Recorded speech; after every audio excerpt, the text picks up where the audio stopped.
Rise and shine time as well. Getting things started this Thursday morning, SEC tournament morning as well, while Alabama football is on spring break for spring practice. But you mentioned one of those positions that Alabama is looking to fill some holes for, especially on offense for 2019. And we didn't get to Cameron Latou, but you know what? I believe it was Taryn Wack from TideSports.com that actually asked folks Nick Saban as far as Cameron Latou and how he fits in at the tight end position. We do a lot of experimenting in the spring. See if there's a guy at some position that might have a better opportunity to contribute at another position, which, you know, we obviously losing, you know, Hale and Irv. We've got some experience issues at tight end and also some depth issues. And, you know, having another guy suspended for 4 games next year at that position, I mean, we're taking, you know, 3 out of the first 4 guys are gone. So we need to get some people there, and we've been encouraged by the progress that he's made at that position. So just with Cameron Latou, just with the questions at tight end, Martin, deal or no deal, tight end is the most important position as far as areas of concerns in Alabama's offense and even on the entire team for 2019. I wouldn't say the most important. I'm still going to stick with inside linebacker because you have to have an inside linebacker. You have to have 2 inside linebackers on virtually every play. You cannot play with one linebacker. You can play with 1 or 2 tight ends because you can do enough formations. Offense dictates what defense does. Defense doesn't dictate what offense does. So if we find ourselves in a position where there's no second linebacker and we literally have a weakness there, or we only have one linebacker and we come out in a dime formation or something like that, then teams can line up and run it and power it on us. If we come out and we only have 1 or 2 tight ends, James, we can go with more spread. There's some teams out there that don't even have a legit tight end, and they're able to still run an offensive set that you can be successful in. And Alabama has, fortunately this year, enough tight ends and enough running backs that they can do enough formations without the tight end position always having 2 guys out there. But I don't think that's where they want to go, and that's why it's mission critical. But without the second linebacker, I think we're in big trouble. We have some obstacles if we don't have at least. I think we need to have 2 to 3 solid tight ends, 3 if we're going to have the type of goal line I think Saban wants to run. It's also SEC tournament day for the Crimson Tide, a pretty big one at that, as far as Alabama getting back into the NCAA tournament conversation. But Avery Johnson also finding himself on the hot seat. Yeah. Or at least the seat getting warmer there, Martin. So, first off, Alabama, deal or no deal, beats Ole Miss tonight. I'm going to say, based on what I heard Avery say on the Feinbaum show, he says he's committed. What else did you expect him to say, though? But I'm going to say Alabama figures out a way again to get it done. And that's probably more hope than reality. But, you know, if I'm wrong, it's just another skid down a extremely slippery slope that started about 3 weeks ago. So I'm hoping so. I'm going to say deal just with my crimson-colored glasses on, and that's the only reason I'm saying deal. And because of the success they had against them here, if Avery can put that offensive scheme in where he posts the big guys, James, then I'm going to say deal. If Alabama comes out and posts up the little guards from Ole Miss, Petty, Ingram, if he's back, I'm not sure if he's going to be back. If he's back, Bama wins.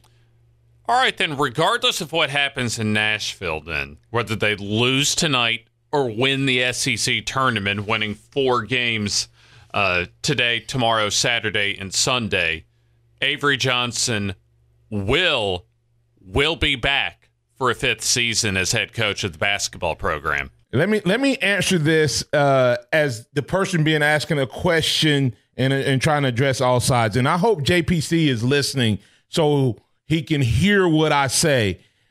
Martin Houston personally has no skin in the game on Avery coming back or not. A month ago, James, I was all in on Avery. Thought the program was going to end up with I thought we would end up with probably the exact opposite record. I thought we'd end up 10-8, okay, in the SEC, which would have been a 2-game improvement, and we would have been in the tournament, which is the direction you want your program to go. I wasn't expecting us a month ago to lose like 6 out of the last 7 games. I mean, or whatever number we lost. But after the Texas A&M game, I personally came on this air and said, I refuse to get on this air and fight for a guy's job and defend a guy's job more than he appears to be fighting. And what I saw against Texas A&M was enough for me to go, look like he's checked out, look like he's lost the team. He did some things to kind of try to change my mind a little bit, but not enough. So I'm still not sure he's all in, even though what he said yesterday. So with that said, I don't know if Avery Johnson comes back or not. Because of the FBI situation, I think that throws in another element that makes this situation more likely that he's back. If there was no FBI situation out there, if there wasn't all this coaching change going on, because here's what you got to understand, James. The market for coaches is about to get hot and heavy. In other words, I think there's going to be a lot of teams looking for coaches. And when that happens, it's one thing when you're the only one out there or you get ahead and you get a guy early. But all of a sudden, because of the number of coaches that's out there, for instance, the LSU job may be open. Well, that hurts Alabama if they open up their job. Say what you want. If I got a candidate out there and LSU jobs is open, guess what? That guy's going to choose who? LSU. Because he can go in and know he can win immediately.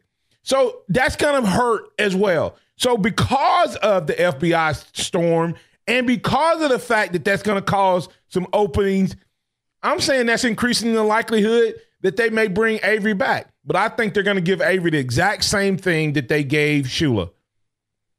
Change your coaches, make some changes, or you're out of here.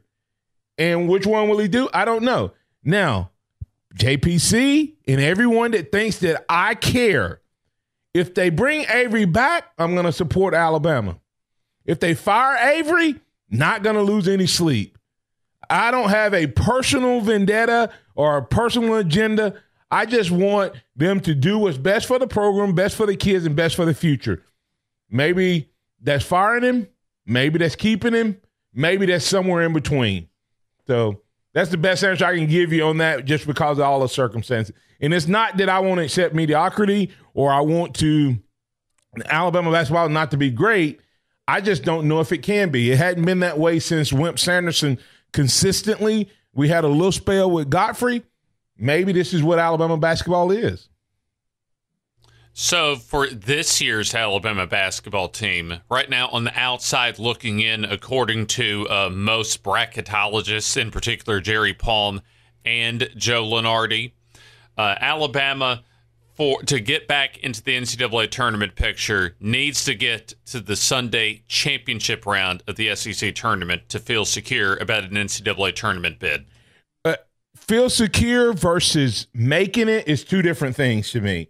A deal on the fact that to feel absolutely secure, James, if they make it to Sunday, they can feel secure that they're in. Okay. Because that would be a win over Ole Miss, 2 wins over Ole Miss for the year, which would be a tournament team, and 2 wins over Kentucky, which would be a number 1 seed. So they would be in if that happens. Now, to get in, I'm not sure they have to win against Kentucky. Okay?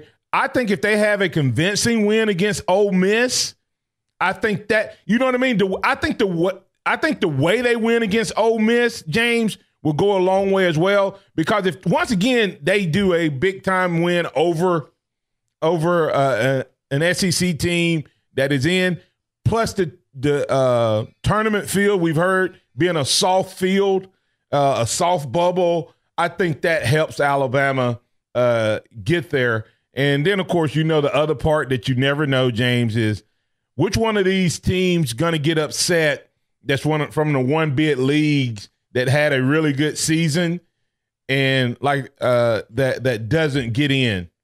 It doesn't win their tournament. So now somebody else wins, so they go, and that team goes. That'll also bump Bama out.